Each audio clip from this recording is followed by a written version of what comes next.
porque respeita todas as diferenças. O que me liberta é a liberdade de todos nós. Este é o meu corpo. Essa é a declaração que deu ao ser humano seu maior privilégio: ser a habitação de Deus. Mas na modernidade, essa frase se tornou um grito de rebelião. A cultura olhou para o corpo e disse: eu não pertenço a uma ordem criada. Meu desejo não responde a uma verdade. Meu corpo é instrumento da minha vontade. E assim nasceu uma das maiores revoluções culturais do Ocidente: a Revolução Sexual. Durante séculos, a visão cristã moldou a compreensão ocidental sobre sexo, casamento e família. Não porque todos viviam de modo santo, mas porque havia uma moldura moral pública. O sexo pertencia ao casamento. O casamento envolvia aliança, e a aliança apontava para a família, fidelidade e responsabilidade. Quando essa moldura foi atacada, a revolução sexual começou. Primeiro, pela tecnologia. Com a popularização dos preservativos e depois da pílula anticoncepcional, o sexo passou a ser tratado como separado da possibilidade de filhos. Quando a tecnologia mudou isso, a imaginação moral também mudou. O sexo deixou de ser visto como um ato ligado à responsabilidade e passou a ser compreendido como experiência de prazer, afeto e autoexpressão. Depois veio a legitimação intelectual. Alfred Kinsey, um biólogo da elite cultural americana, publicou um estudo que mudou a conversa pública sobre sexo. Uma pesquisa forjada mostrava que o que a moral chamava de desvio era, na verdade, comum. Quando o desvio virou estatística, a mensagem deixou de ser científica e passou a ser filosófica. Se todo mundo faz sexo, o problema não é o nosso comportamento. O problema são os limites impostos sobre ele. Então veio o mercado. Em 1953, quando a Playboy transformou a erotização em sofisticação, o sexo deixou de ser vendido apenas como vício escondido e passou a ser apresentado como estilo de vida moderno. O mercado encontrou no desejo sem limites o consumidor perfeito. O homem provedor foi substituído pelo solteiro sexualmente ativo. Depois veio a contracultura. Quando os anos 60 chegaram, "Não faça guerra, faça amor", virou mais que o slogan. Era uma declaração contra a autoridade, a tradição e a moral cristã. O sexo deixou de ser apenas comportamento privado e se tornou símbolo político. E quando entrou na lei, a revolução não parou mais. O divórcio se tornou mais fácil. A configuração de família começou a ser redefinida. A educação passou a formar novas categorias de identidade. O feminismo declarou "meu corpo, minhas regras". Artistas transformaram a sexualidade em performance. E o corpo se tornou ferramenta de protesto, poder, consumo e influência. A revolução sexual prometeu liberdade, mas deixou fraturas profundas. Famílias instáveis, crianças expostas, jovens erotizados, pornografia como escola sexual, relacionamentos descartáveis, confusão de identidade, prazer tratado como finalidade última. Até a saúde pública evidencia que o sexo nunca é sem consequências. A epidemia de HIV e outras infecções sexualmente transmissíveis marcaram profundamente a história recente da humanidade. A cultura pode dizer que sexo é apenas prazer, mas o corpo sabe que não é. A promessa sempre foi liberdade, mas por que então parecemos tão presos aos nossos próprios desejos? Talvez esse seja o juízo mais assustador: não ser impedido de fazer o que se deseja. O castigo do homem que faz tudo o que quer é ser entregue aos seus próprios desejos. Talvez o problema não sejam os limites. Talvez os limites fossem misericórdia. Porque o corpo não foi criado para ser laboratório da vontade. O corpo foi criado para ser templo do Espírito. E por isso, diante de Deus, "este é o meu corpo" não deve ser um grito de autonomia. Deve ser uma oração de entrega.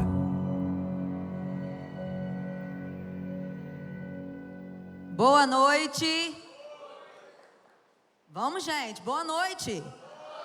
Isso aí, isso aí. Nós estamos, nessa série de mensagens, sem censura.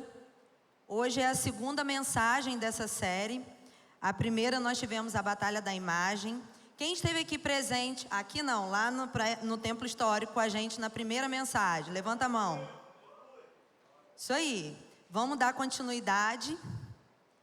Peço a vocês... Só um minuto. Peço a vocês que convidem pessoas, chamem. Só um minutinho que estou botando a senha aqui.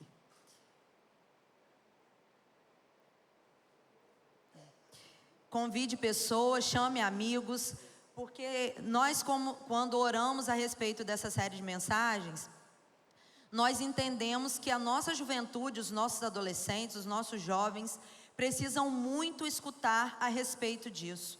Nós temos vários temas ainda a ser abordados, temos no dia 22, temos no dia 29.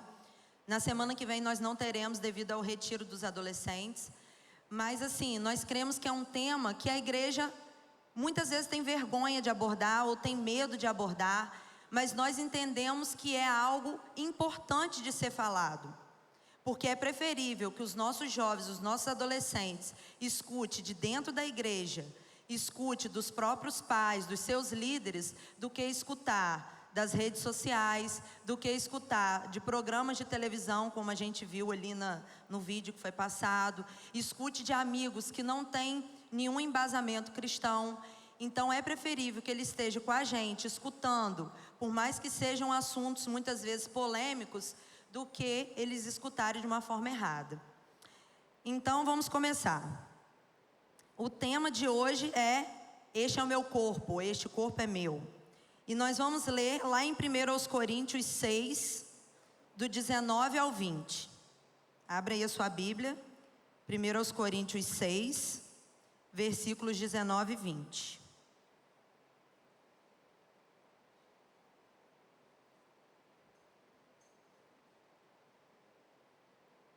Antes de eu começar aqui, lá na entrada foi entregue os marca-página. Alguém aqui não recebeu? Levante a mão aí que vai ter gente entregando para vocês. Fique com a mão levantada. É uma lembrança da nossa série de mensagens. Lá tem o versículo que a gente trabalhou. É o tempo que você vai abrindo aí a sua Bíblia.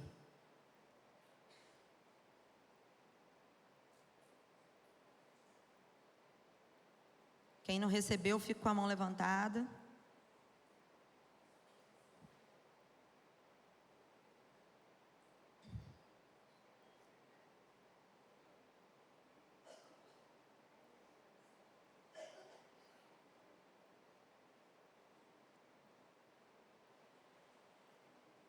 Vamos começando. 1 Coríntios 6, 19 e 20 diz assim: acaso não sabem que o corpo de vocês é santuário do Espírito Santo que habita em vocês, que lhes foi dado por Deus e que vocês não são de si mesmos? Vocês foram comprados por alto preço. Portanto, glorifiquem a Deus com o seu próprio corpo.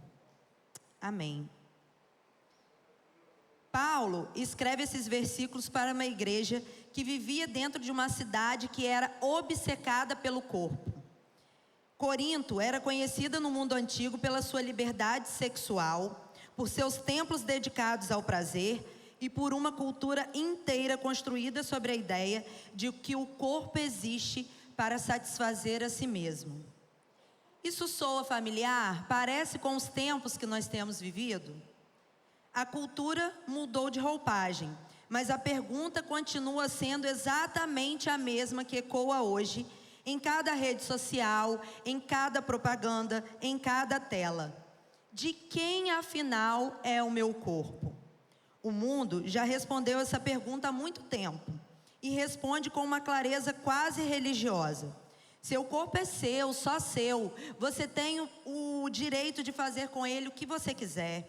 Ele é seu objeto de prazer, seu instrumento de próprias vontades. E essa mentalidade não nasce quando você já é adulto e consciente. Ela é semeada desde criança, em uma cultura que erotiza precocemente a infância através da moda, da publicidade, dos conteúdos digitais. Cada vez mais cedo as crianças têm acesso a esses conteúdos, ensinando desde cedo que o valor de um corpo está em sua capacidade de atrair, seduzir e performar. Hoje, essa semente tem um nome técnico e um mecanismo preciso: algoritmo. Um aplicativo de filtro de rosto, por exemplo, não é neutro. Ele foi desenhado, testado e ajustado repetidas vezes para te fazer voltar, para te fazer comparar, para te fazer duvidar do rosto que Deus te deu, antes mesmo que você abra o aplicativo. Não é por acaso que você se sinta pior ao rolar o feed. Todas as vezes que você está ali intertido, rolando o feed, com certeza, depois você começa a se comparar. Isso foi projetado para que acontecesse. Note a armadilha desse discurso, que fala que esse corpo é seu e você é livre para você fazer o que você quiser.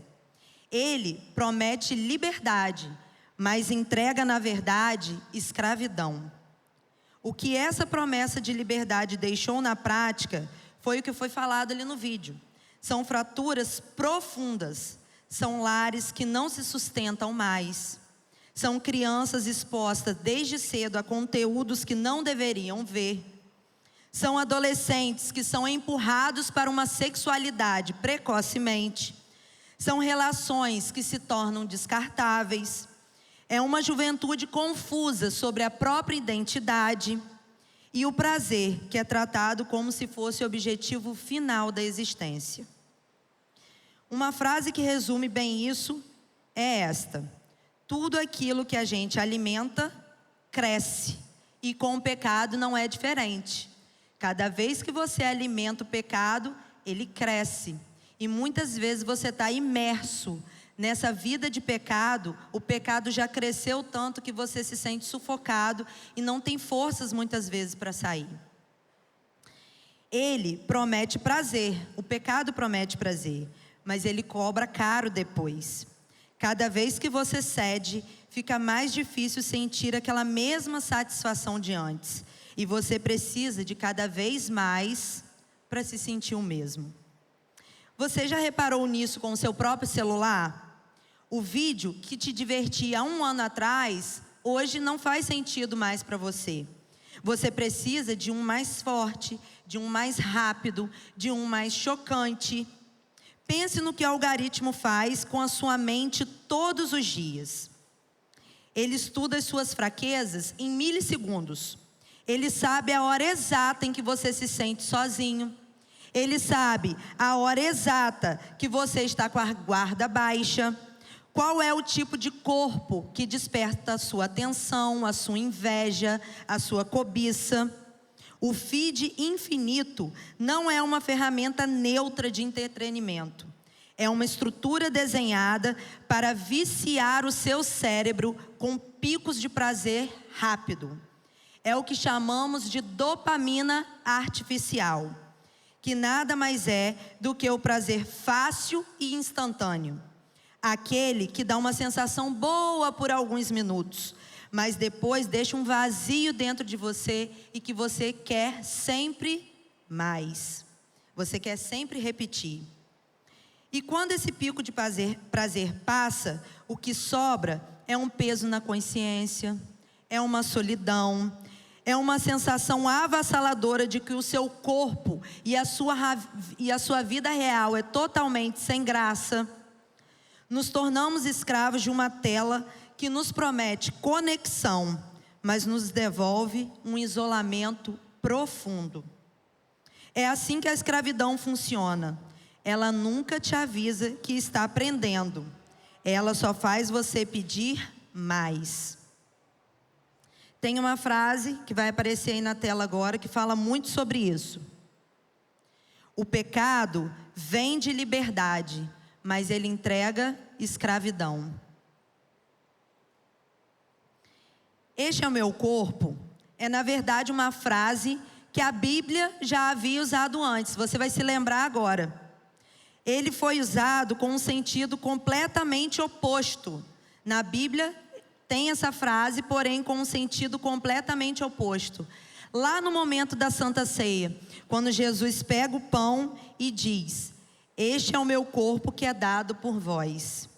Ali, a frase de Jesus era uma frase de entrega.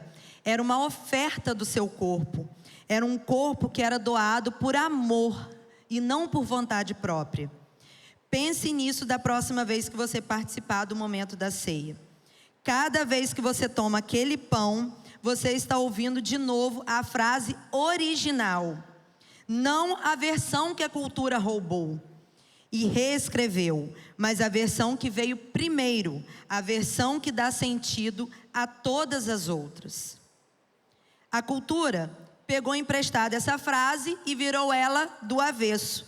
Transformou entrega em posse. Transformou oferta em rebelião. Este é meu corpo e ninguém, nem Deus, nem a Bíblia, nem ninguém tem o direito de me dizer o que eu tenho que fazer com ele. A cultura pegou essa frase e criou ao avesso essa resposta de que o corpo é seu e que você pode fazer o que você quiser. São frases com ideias muito semelhantes, mas com duas direções completamente opostas. E é exatamente essa tensão que nós precisamos resolver hoje. Porque as consequências dessa segunda visão de mundo já estão diante de nós. E os números confirmam a dor por trás do discurso. Pode colocar aí para mim o slide. Esse daí é um estudo.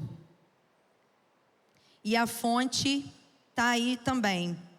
Um estudo com mais de 310 mil registros de adolescentes brasileiros de 10 a 19 anos mostrou que a automutilação não suicida cresce de forma progressiva no país desde 2015, intensificada após a pandemia, atingindo sobretudo meninas entre 15 e 19 anos. Outra pesquisa recente encontrou que quase 1/3 dos adolescentes relatou vontade de se machucar propositalmente, chegando a 43,4% entre as meninas. É um público que está doente, que está se machucando devido a feridas e dores que não foram tratadas, feridas internas que não foram tratadas. E uma frase que muito comunica isso que estamos falando é essa que vai aparecer aí na tela. Um corpo sem propósito vira um peso, mais cedo ou mais tarde ele desaba. Quando a gente quer usar o nosso corpo, que é um propósito que não é dele, ele não aguenta, ele não se sustenta e ele desaba. E esses não são só números, é gente que você conhece, é gente que você convive, é gente que pode estar sentada aqui hoje nesse culto. É alguém que olha para o próprio corpo e não sabe se ama, se odeia, se pertence a ele ou não. E antes de irmos mais fundo no texto de hoje, preciso falar um pouco sobre uma confusão antiga. Uma confusão que a igreja já cometeu antes e que continua cometendo hoje, só que com uma roupagem nova. Existem duas formas erradas de entender o corpo. De um lado, é você achar que o corpo é o problema. O que importa é o espiritual. O corpo é secundário. Quantos de nós já ouvimos essa frase? De pessoas que acham que não precisa cuidar do corpo, que somente cuidando do espiritual basta. Não, você não pode encarar o corpo como um problema. Sou até piedoso, mas não é cristianismo bíblico. Do outro lado, o outro extremo, é aquela pessoa que acha que o corpo é tudo. É o projeto principal da vida e começa a supervalorizá-lo. As duas mentiras, no fundo, nascem da mesma raiz, que nada mais é do que um corpo sem dono, respondendo só a si mesmo. A Bíblia responde essas duas mentiras de um jeito bem simples, em 4 passos, do início ao fim da história. Nós temos aí um slide que resume muito bem isso. São os 4 passos do corpo na Bíblia. O primeiro passo é o corpo criado. A história do seu corpo não começa lá em Corinto, não começa numa academia, não começa numa rede social, mas começa em Deus. Lá em Gênesis 1:31 diz que depois de formar o ser humano, viu Deus que era muito bom. Deus te criou, e se Deus te criou, Ele é o seu dono. Então o primeiro passo é o corpo criado. Corpo criado por Deus, Ele te criou. Se Ele te criou, Ele é o seu dono. Segundo, o corpo assumido. Se o corpo fosse algo tão desprezível, Deus jamais teria assumido um corpo. João 1,14 diz que o Verbo se fez carne e habitou entre nós. Deus, na pessoa de Jesus, assumiu um corpo. Ele nasceu, ele cresceu, ele comeu, ele chorou, ele dormiu, ele sangrou. Um Deus que despreza corpos não emprestaria o próprio corpo para redimir o mundo. Terceiro, o corpo redimido. Essa é a parte que eu mais quero que fique em você hoje. Lá em Gênesis 3, assim que o pecado entrou no mundo, a primeira reação de Adão e Eva foi se esconder, devido à vergonha. Eles costuraram folhas, se cobriram e se esconderam, tentaram se esconder entre as árvores. Mas quando Deus veio andar no jardim, eles estavam escondidos. Por quê? Porque sentiram vergonha e não se acharam dignos. É o primeiro instinto da humanidade caída diante do próprio corpo. Se você reparar, é o mesmo instinto por trás de boa parte da dor. Qual é o instinto? É se esconder, é cobrir, é disfarçar. É exatamente esse instinto que Jesus reverteu na cruz. Onde Adão escondeu o corpo por vergonha, Cristo entregou o corpo por amor. Pega essa frase.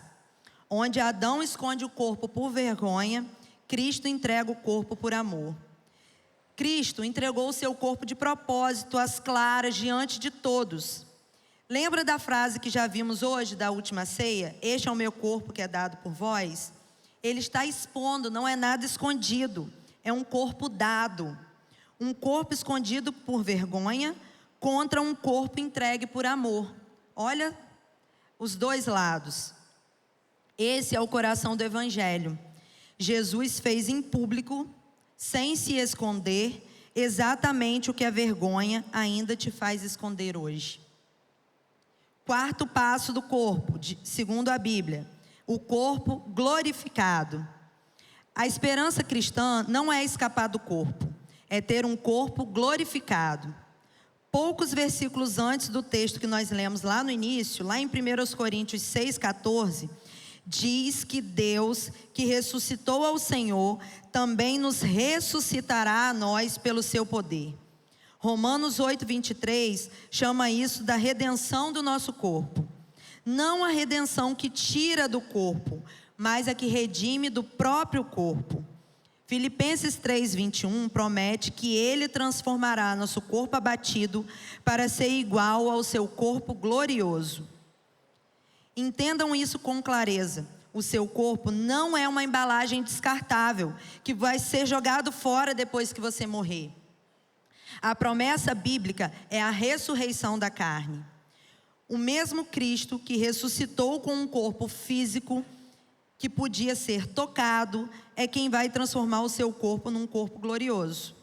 Isso significa que as cicatrizes que você carrega hoje não definem a sua eternidade. A limitação física, a dor, a luta diária contra a sua distorção de imagem, tudo isso tem data de validade. Você não vai passar a eternidade como um espírito flutuando sem forma. Você vai ter um corpo glorificado, um corpo sem dor, um corpo sem cicatriz.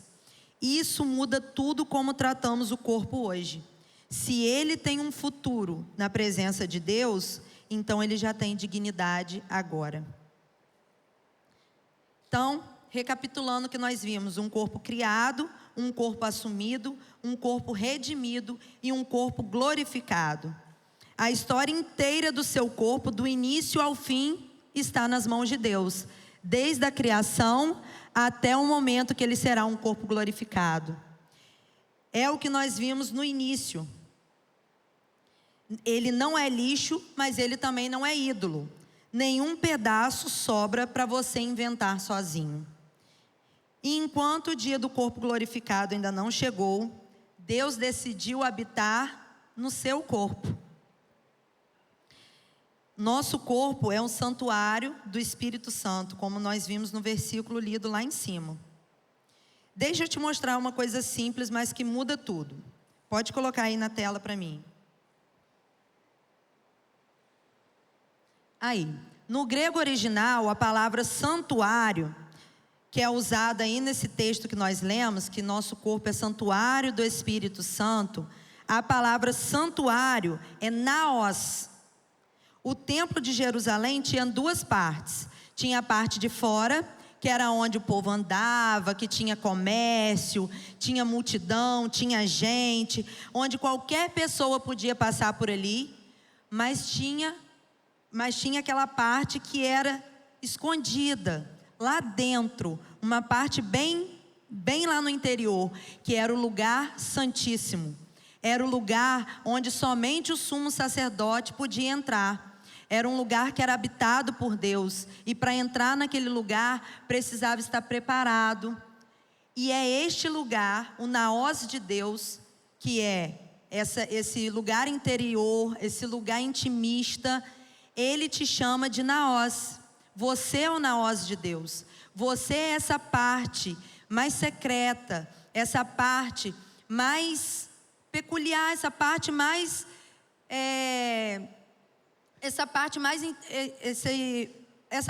interior mesmo, onde ninguém pode ter acesso, mas Deus tem. E Ele te chama de naos. Pois é essa palavra que Ele usa para o nosso corpo. Não o pátio de fora, mas é o lugar mais íntimo que existe. Ele está dizendo que o seu corpo é o lugar exato em que Deus escolheu habitar.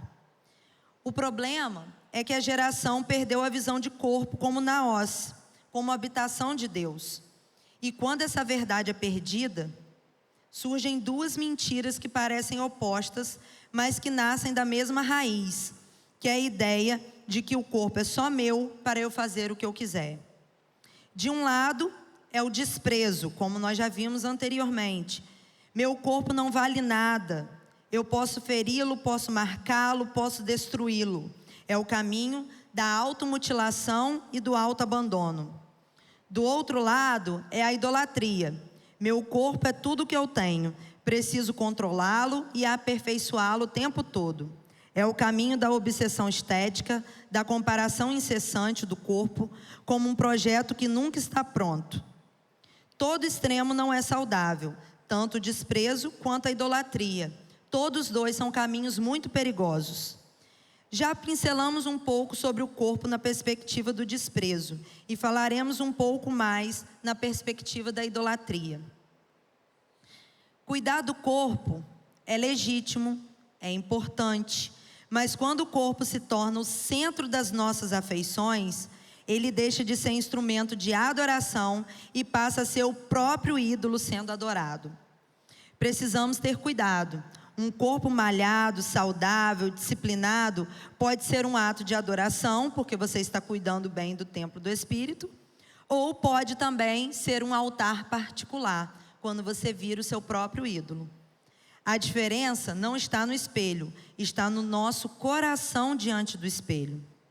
Existe uma diferença enorme entre cuidar do templo e adorar o templo.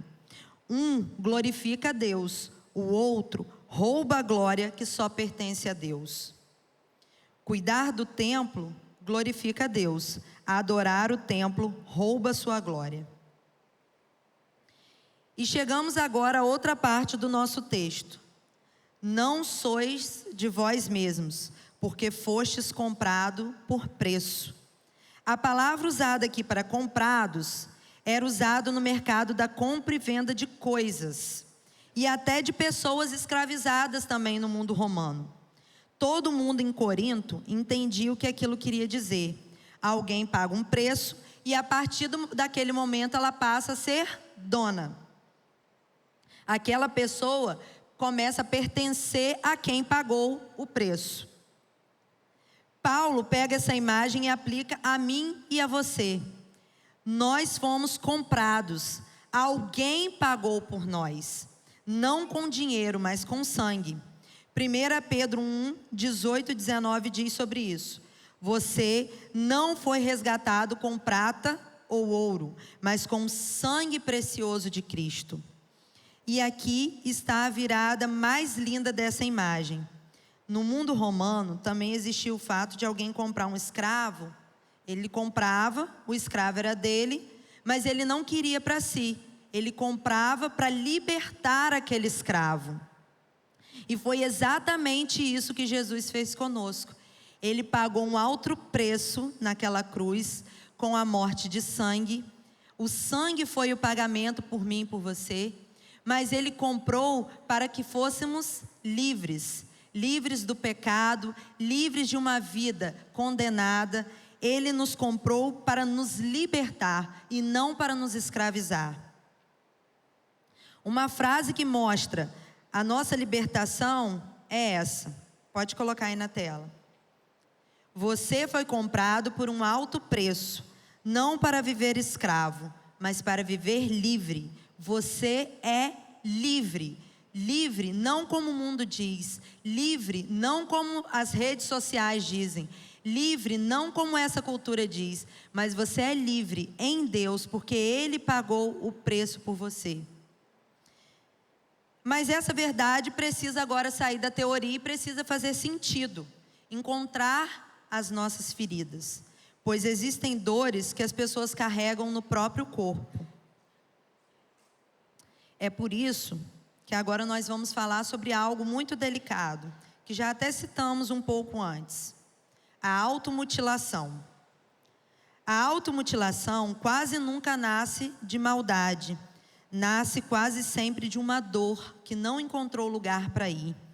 Ela vem de uma dor tão grande no peito que a pessoa tenta colocar essa dor para fora, através da sua pele. Ela se machuca, ela se fere, achando que a ferida na carne, a ferida na pele, irá aliviar a sua ferida, a sua dor interior. Em 1 Reis 18 tem uma história dos profetas de Baal. Eles se cortavam até sangrar para tentar chamar a atenção de um Deus que não respondia. Era o desespero de alcançar um Deus distante. Mas eu quero te dizer hoje, você não precisa se cortar para alcançar um Deus distante, porque o nosso Deus já se aproximou. Isaías 53:5 diz que foi Jesus quem levou as suas feridas. Pelas suas feridas nós fomos curados. A dor já teve um destino. Ela não precisa ser o seu corpo. A dor pode ser lançada na cruz de Cristo. O lugar da sua dor não é o seu corpo, é aos pés da cruz. Lance sobre Ele todas as suas dores, porque Ele já levou sobre si todas as nossas dores. A resposta está em Isaías 42:3. A cana quebrada não esmagará, e o pavio que fumega não apagará. Jesus não trata os feridos com dureza. Você agora pode estar se sentindo como esse versículo, como a cana quebrada. Mas Jesus não é aquele que vai pisar, machucar. Ele não pisa mais forte em quem já está machucado. Ele não apaga quem ainda tem um fio de esperança. Ele se aproxima devagar, com as mãos que carregam as próprias marcas, e Ele vem para restaurar. Se você chegou até aqui carregando marcas, seja no corpo, seja na alma, ouça com atenção. Essas marcas não são a palavra final sobre você. E eu quero até ser prática com você nesse momento. Se você é uma dessas pessoas que tem essa dor, que se ainda o corte é uma tentação real na sua vida, você não deve guardar isso para você. Deus colocou pessoas. Lógico que Deus já te resgatou, já te livrou da condenação. Mas Deus te coloca pessoas. Então procure um líder de célula, procure um pastor, procure alguém da sua confiança. Converse com ele, peça ajuda, para que ele possa estar te ajudando nesse processo de cura. Nós estamos aqui realmente para servir aos outros. E nós não podemos carregar as nossas dores sozinhos. Então você precisa ter alguém para te ajudar nessa caminhada. E Deus coloca pessoas que estão à luz da Bíblia para poder te ajudar. Mas por trás de uma dor existe uma pergunta: quem sou eu? E a cultura responde assim: descubra sozinho quem você é, siga o seu coração, crie sua própria identidade. Parece uma boa ideia, mas isso coloca um peso enorme sobre nós. Porque se eu tenho que descobrir sozinho quem eu sou, eu também tenho que provar o tempo todo que eu tenho valor. E muitas vezes eu tento fazer isso através do meu corpo, através da minha aparência, ou através da aprovação das pessoas. O problema é que o corpo muda, a aparência muda, a aprovação das pessoas mudam, e então a identidade que você baseou nisso fica instável. Mas a Bíblia ensina algo diferente. A nossa identidade não é algo que inventamos, é algo que recebemos de Deus. E o Salmo 139 trata isso como algo muito lindo. Ele responde essa pergunta de um jeito completamente diferente. E é um salmo que fala muito ao meu coração. E eu creio que todos vocês já escutaram. E fala assim: pois tu formaste o meu ser interior, tu me teceste no ventre de minha mãe, entretecido nas profundezas da terra. Aí tem aí no slide. A palavra hebraica por trás de teceste, quando Davi fala que Deus teceu o seu corpo, no hebraico ela tem o significado ela vem de sacar, que remete à ideia de um tecido cuidadosamente entrelaçado. É um tecido que foi feito por mãos, é um tecido que foi feito com todo o desenho, o manuseio de um artesão. Não é algo feito por fábrica, em série, tudo igual. Você não é um rascunho, você não é um projeto inacabado. Você foi formado com intenção e com cuidado, antes que qualquer pessoa tivesse a chance de opinar sobre você. E Paulo, lá em Gálatas 2:20, dá a essa formação um nome ainda mais definitivo. Já não sou eu quem vive, mas Cristo vive em mim. E a vida que agora vivo na carne, vivo-a na fé do Filho de Deus, o qual me amou e a si mesmo se entregou por mim. Observe a ordem. Primeiro, Cristo se entrega por mim. Depois, eu deixo de viver a partir de mim mesmo. O Evangelho não me dá apenas novas atitudes, ele me dá uma nova identidade. E quando a minha identidade está ancorada em quem Cristo é e no que Ele fez e faz por mim, o espelho perde o poder de me definir. Ele continua mostrando um reflexo, meu reflexo está ali, mas ele já não tem mais a palavra final sobre quem eu sou. Sua identidade não nasce no espelho, ela nasce de quem te formou. Como nós falamos anteriormente, um filtro de câmera pode, em 1 segundo, afinar o seu rosto, clarear a sua pele, mudar o seu corpo, afinar umas gordurinhas, tirar as olheiras, né? Pode trazer uma versão que não existe, mas o problema não está na foto. O problema é quando você olha no espelho de verdade depois, e o espelho real perde para o espelho editado. Isso já gera um sofrimento profundo e uma percepção distorcida da própria imagem, porque nenhuma geração antes da sua teve no bolso uma máquina de comparação ligada 24 horas por dia. Você tem acesso a uma máquina que te compara o tempo todo, que te prende aquilo dali e te faz muitas vezes viver aquilo que você não foi criado para viver.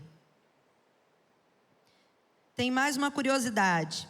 Sabia que muitas lojas de roupa usam de propósito espelhos que deixam você mais magro e mais alto do que você realmente é? Essa é uma técnica de venda conhecida. Você se olha, gosta do que vê e compra a roupa, leva para casa. Mas quando chega em casa não tem nada a ver com aquilo que você comprou.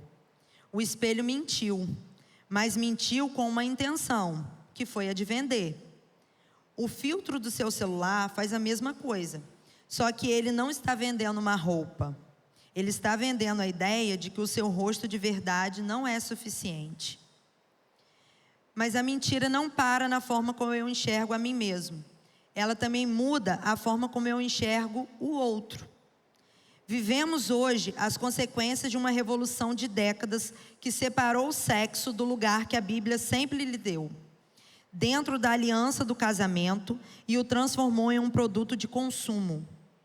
É tudo aquilo que nós vimos no vídeo inicial.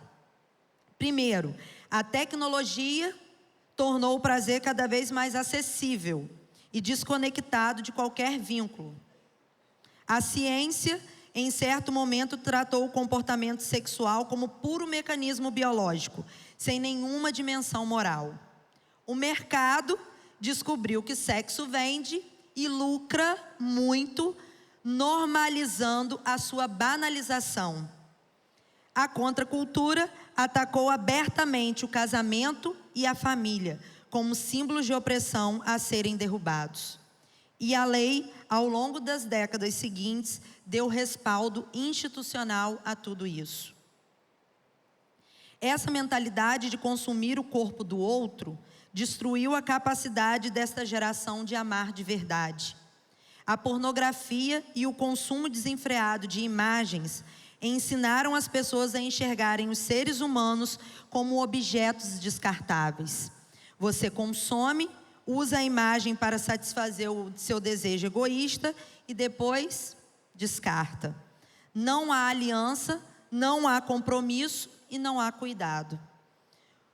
Quando você consome o corpo do outro como um produto, você perde a capacidade de se conectar à alma dele. É por isso que tantas relações jovens de hoje são superficiais e frágeis. Porque começaram no desejo de usar o outro para preencher um vazio próprio, em vez de refletir o amor de Cristo, que se entrega e se sacrifica pelo bem do outro. E essa revolução não parou na cultura de rua. Aí está o perigo. Ela chegou até a estrutura mais básica da sociedade, que é a nossa família. E chegou também até a sala de aula. A família, que foi desenhada por Deus desde Gênesis como a base sobre a qual a sociedade se sustenta, foi sendo desconfigurada. O casamento deixou de ser visto como uma aliança para toda a vida e passou a ser tratada como um contrato entre indivíduos, que pode ser revogado a qualquer momento por conveniência. Eles casam e falam um para o outro: olha, a gente vai levando até onde der certo, se não der, a gente separa. São relacionamentos vazios e descartáveis. São pessoas que já entram num casamento não com o objetivo até que a morte os separe, mas com o objetivo de conveniência. Se tiver bom para mim, se tiver bom para você, a gente continua. Se não tiver, cada um vai para o seu lado. A autoridade dos pais, que é ordenada pela palavra, foi esvaziada em nome de uma liberdade que a criança supostamente teria que definir sozinha quem ela é, quem ela quer ser, como se a criança tivesse discernimento para isso, para discernir quem ela é. A Bíblia não nega a dor de ninguém, mas ela ensina que a resposta para a confusão não está em reinventar quem somos, está em voltar para o nosso Criador. A família não precisa de novas definições, ela precisa redescobrir o propósito para qual ela foi criada. Mas Paulo escreveu esta carta justamente para uma cidade que banalizava tudo, que era assim. E é para essa cultura que ele afirmou lá em 1 Coríntios 6,13. O corpo não é para a fornicação, mas para o Senhor, e o Senhor é para o corpo. O sexo nunca foi banal na visão bíblica. Ele une duas pessoas em uma aliança e reflete a própria relação entre Cristo e a igreja. Por isso, Deus o reservou para dentro do compromisso do casamento. Vale dizer com clareza, a Bíblia nunca trata o corpo, o desejo ou a sexualidade como sujos em si mesmo. O próprio Cântico dos Cânticos, que é um livro da Bíblia, celebra a beleza do amor conjugal. O problema nunca foi o desejo existir. O desejo é normal, mas foi o desejo sair do lugar que Deus desenhou para que ele estivesse. Temos mais uma estatística, e está aí na tela. Um estudo sobre o uso de redes sociais entre adolescentes brasileiras encontrou algo revelador. Presta atenção. Olha que absurda a quantidade de meninas. 85,8% das meninas participantes relataram estar insatisfeitas com a sua imagem corporal. Outra pesquisa mostrou que o uso dessas redes se associa à auto-objetificação, quando a pessoa passa a se enxergar como objeto de uso. Para onde as nossas crianças, os nossos adolescentes, as nossas jovens estão indo? Isso é objetificação. Reduzir uma pessoa a um corpo que é avaliado, que é comparado, que é consumido visualmente. E a Bíblia chama isso pelo nome certo, que é desumanização. Toda pessoa foi criada à imagem de Deus. E a imagem de Deus não pode se tornar objeto. A imagem de Deus é honra. A pessoa que é a imagem de Deus, nós devemos honrar e não tratá-la como um objeto. Então, diante de tudo que nós já falamos, precisamos refletir para onde tudo isso aponta. Qual é, afinal, o propósito do nosso corpo? Qual é o propósito? Para que nós fomos criados? Para que o nosso corpo existe? Para que eu posso dizer que esse corpo é meu de verdade? A resposta está na Bíblia. O corpo existe para glorificar a Deus. Está lá em 1 Coríntios 10, 31. Quer, pois, comais, quer bebais, ou façais qualquer coisa, fazei tudo para a glória de Deus. Esse é o propósito principal do nosso corpo. Nosso corpo foi criado para revelar a glória de Deus. Seu corpo foi desenhado para servir, para abraçar quem precisa de conforto, para trabalhar com dignidade, para adorar de joelhos, para caminhar a direção àquilo que é bom, para amar de verdade. Pensem como tudo isso é concreto. São suas mãos que podem servir um prato de comida para alguém que está faminto. São os seus pés que podem atravessar a cidade para visitar alguém que está precisando. É a sua voz que é usada para cantar num louvor, para evangelizar alguém. E é o seu abraço que pode consolar alguém quando ela está de luto. Nenhuma dessas coisas acontece no espírito, somente no espírito. Mas todas delas precisam de um corpo. Então o seu corpo foi criado para isso. Efésios 2:10 diz que somos feituras sua, criados em Cristo Jesus para as boas obras, as quais Deus preparou para que andássemos nelas. Este corpo foi preparado com um propósito específico, não para girar em torno de si mesmo, mas para ser instrumento de bem no mundo, para servir. 1 Coríntios 12 ensina que o seu corpo individual está ligado a um corpo maior, que é o corpo de Cristo, a igreja.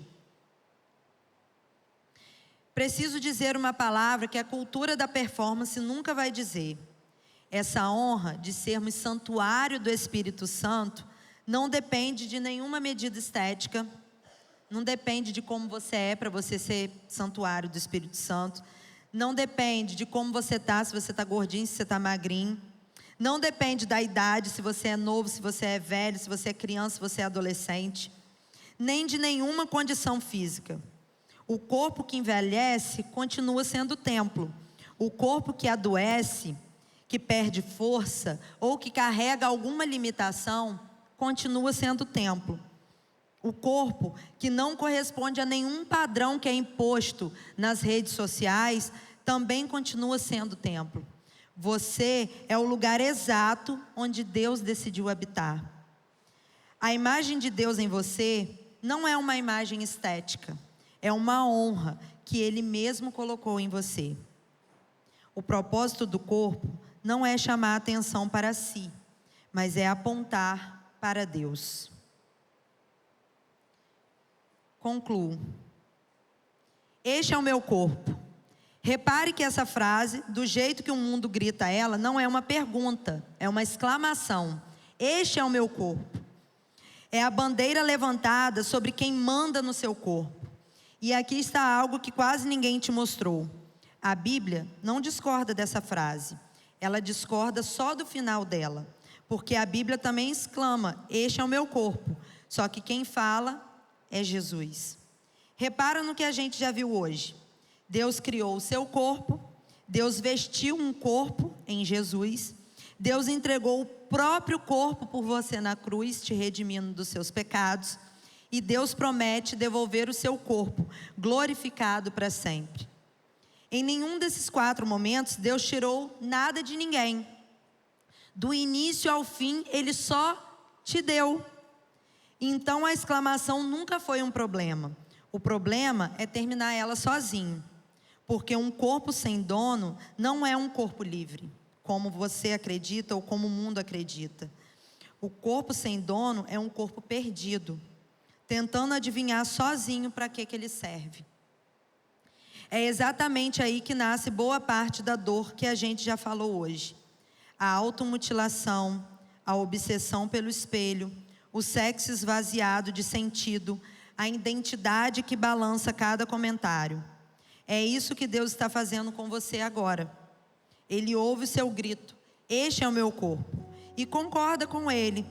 Só que ao invés de te deixar terminar a frase sozinho, ele te devolve o corpo com o final que sempre foi dele para te dar. Deus não está tentando tirar o seu corpo de você. Deus está devolvendo ao seu corpo o propósito para qual ele te criou.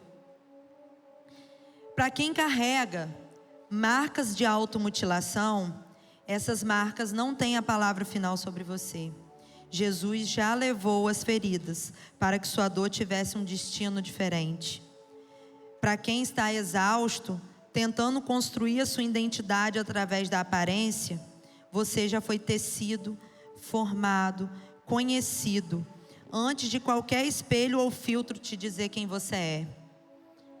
Para quem banalizou o sexo ou tratou o corpo como objeto, hoje é dia de devolver a esse corpo e às suas relações a dignidade que Deus desenhou desde o princípio. Para quem vive em compulsão, tentando controlar o corpo, hoje é dia de descansar dessa exigência interminável e descobrir o propósito para o qual este corpo foi de fato formado. O Evangelho vem para reescrever essa frase de um jeito muito mais bonito. Coloca aí para mim. Este é o meu corpo, o santuário do Espírito, comprado por preço, formado com cuidado e destinado a servir e glorificar a Deus. Você foi criado com um propósito. Você foi criado para servir e glorificar o nosso Deus. Você não é quem o outro diz que você é. Você não é o que o espelho muitas vezes mostra, mas que você não é. Você não é aquilo que o seu amigo diz que você é. Você não é aquilo que as redes sociais dizem que você é. Você é aquilo que Deus diz que você é. Porque você é dele. Você foi criado por ele. Você foi redimido por ele. E ele vai te glorificar. Ele criou o seu corpo. Ele tem o seu corpo na palma de suas mãos, do início ao fim. Do início ao fim da história. O seu corpo pertence ao Senhor. Amém? Vamos ficar de pé? Eu queria que vocês agora fechassem os seus olhos. Todos vocês. Vamos fechar os olhos. Eu queria que você refletisse um pouquinho em tudo que foi falado aqui. Eu não quero ninguém de olho aberto agora. Todo mundo de olhos fechados. Eu queria que você refletisse agora em tudo que foi falado aqui. Deixa o Espírito Santo de Deus tocar em você, porque Ele habita em você. Peça a Ele que te mostre tudo aquilo que precisa ser sarado, ser curado, porque só você e Ele conhecem as feridas que você carrega. Seja ferida no corpo, seja ferida na alma, seja ferida nos relacionamentos. Só Deus e você sabem o que você carrega. O Ministério de Louvor vai estar tocando. E eu queria que, diante de tudo isso que foi falado, você que acha que seu corpo não vale nada, que você não tem valor, que você precisa ressignificar, ou você que está do lado oposto, que você supervaloriza o seu corpo, que o seu corpo está acima daquilo que Deus propôs para você. Você que idolatra o seu corpo, que acha que tudo gira em torno dele. Ou você que se vê como um objeto, você não se encara como filho ou filha amada de Deus. Você acha que você é uma pessoa que pode ser descartada porque as pessoas fazem isso com você. Você se sente assim. Reflita agora, peça a Deus para ir te mostrando, para ir tratando. Eu creio que Deus não te trouxe aqui nessa noite por acaso. Ele quer tratar e Ele quer curar as suas feridas. E muitas vezes nós precisamos tomar um passo de fé. Nós precisamos ter coragem. Coragem para renunciar, para pedir que Deus toque o dedo. Eu sei que vai doer, mas Ele precisa tocar, Ele precisa curar. Mas você precisa dizer sim para o Senhor. Senhor, eu estou aqui. Eu preciso da sua ajuda, eu preciso do seu toque, eu preciso que o Senhor venha me dar um novo significado na minha vida. Eu preciso entender de fato que o meu corpo nasceu para glorificar o Senhor. Eu não posso ser mais objeto de vergonha, eu não posso mais ser uma pessoa vazia. Eu preciso de fato tomar um posicionamento com o Senhor. Não faça como Adão e Eva, que se esconderam atrás de folhas com vergonha. Porque Deus te conhece, Deus sabe tudo que se passa aí dentro de você. As noites que você passa chorando, que você se sente totalmente incapaz, totalmente sozinho. Deus conhece a sua dor. E neste momento, o Ministério de Louvor vai estar cantando. E eu queria te convidar, ninguém vai estar olhando para você. Eu queria te convidar a vir aqui na frente para a gente poder estar orando por você. E você pode chamar o seu líder de célula ou um amigo para vir junto com você, para estar orando com você. Agora, ele estará nesse papel de servir, porque nós fomos criados para servir. Então, se você tem vergonha, se você não se sente seguro, chame um amigo, chame seu líder de célula, mas não deixe que essa ferida continue em você. O louvor vai estar cantando e eu queria muito, muito mesmo que você tomasse esse passo. Viesse aqui na frente, eu vou estar orando junto com você. Seu amigo ou seu líder de célula também vai estar te dando esse apoio. Porque nós precisamos, uns aos outros, nos ajudar para que o reino de Deus avance.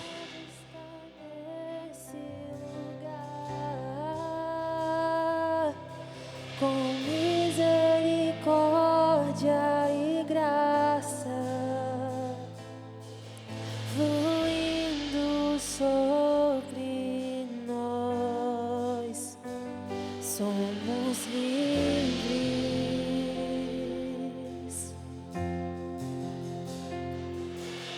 Jesus reina nesse lugar,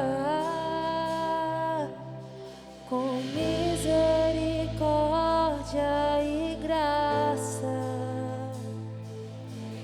fluindo sobre nós, somos livres.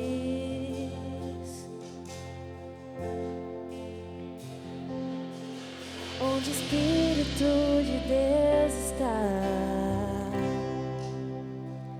eu sou livre.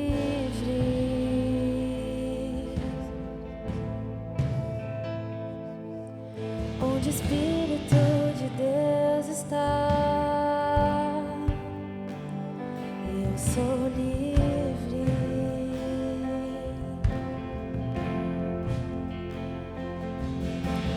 Olhe para o céu. seja livre.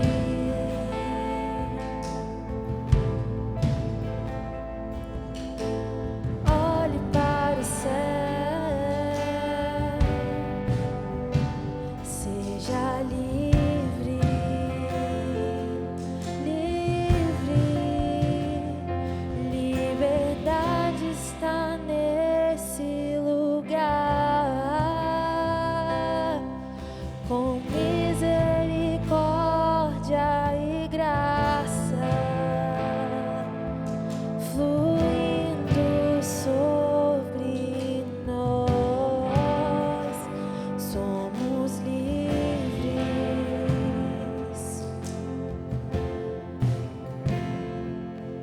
Jesus reina nesse lugar,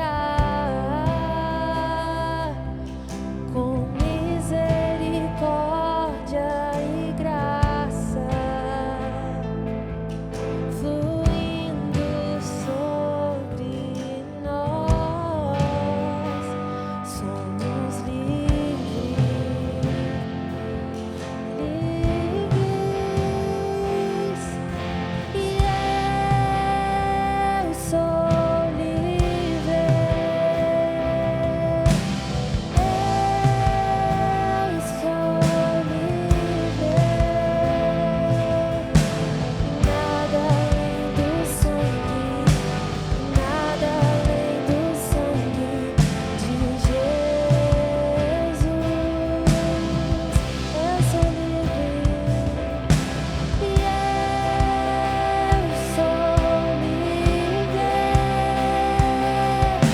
E eu sou livre. Nada além do sangue, nada além do sangue de Jesus.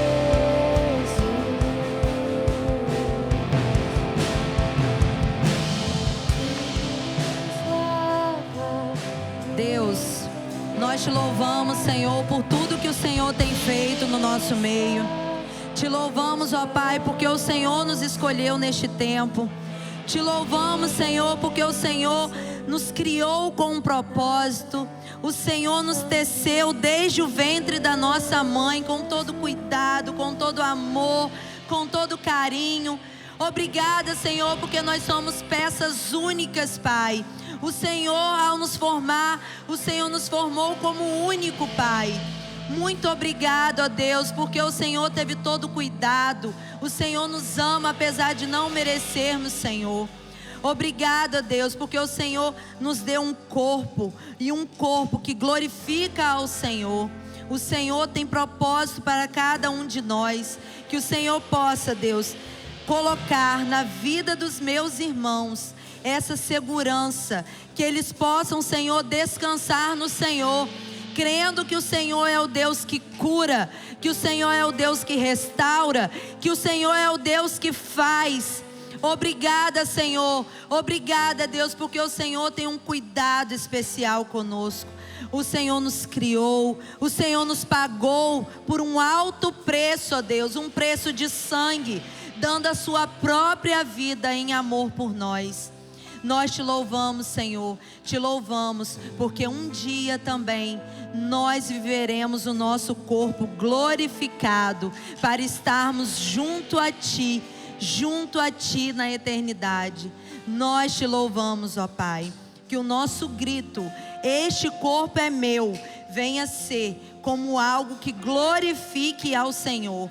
Que nada, nem ninguém, as redes sociais, o mundo, as amizades, ninguém venham dizer aquilo que não somos, ó Pai, porque a nossa identidade está afirmada no Senhor. Muito obrigada por essa noite. Muito obrigada por tudo que o Senhor tem feito em nossa vida. Amém.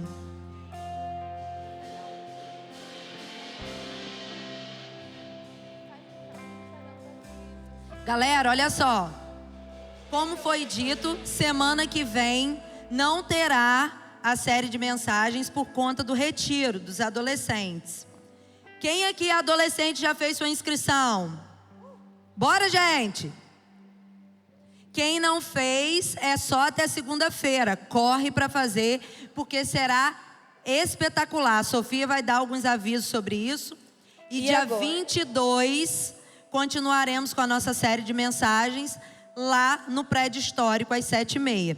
Espero todos vocês e que vocês convidem amigos para estar com a gente. Boa noite, gente. Vocês estão fracos demais. Boa noite, gente. Muito obrigada. Eu vim falar com vocês, além, da nossa próxima celebração, no dia 22. Eu vim trazer para vocês o tema da nossa festa do Retiro, que vai ser selva. Então, já podem procurar as fantasias de vocês. Sejam muito criativos, porque isso vai contar ponto na nossa gincana esse ano também.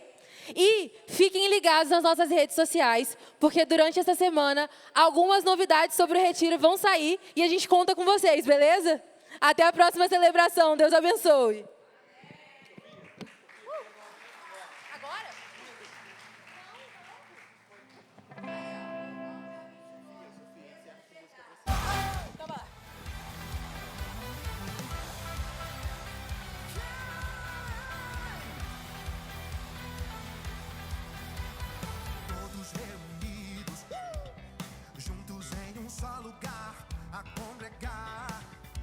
Vai começar a festa. Deus está nesse lugar. Veio abrir os meus dedinhos no meio dos louvores do seu povo. No meio dos louvores, canta aí BH. No meio dos louvores do seu povo. No meio dos louvores, sai do chão, sai do chão, sai do chão, sai do chão. Oh, oh.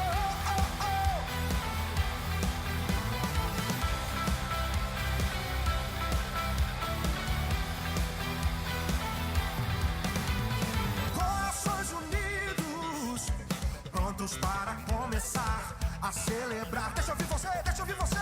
Já se ouve os gritos. Deus está neste lugar. Veio habitar no meio dos louvores do seu povo. No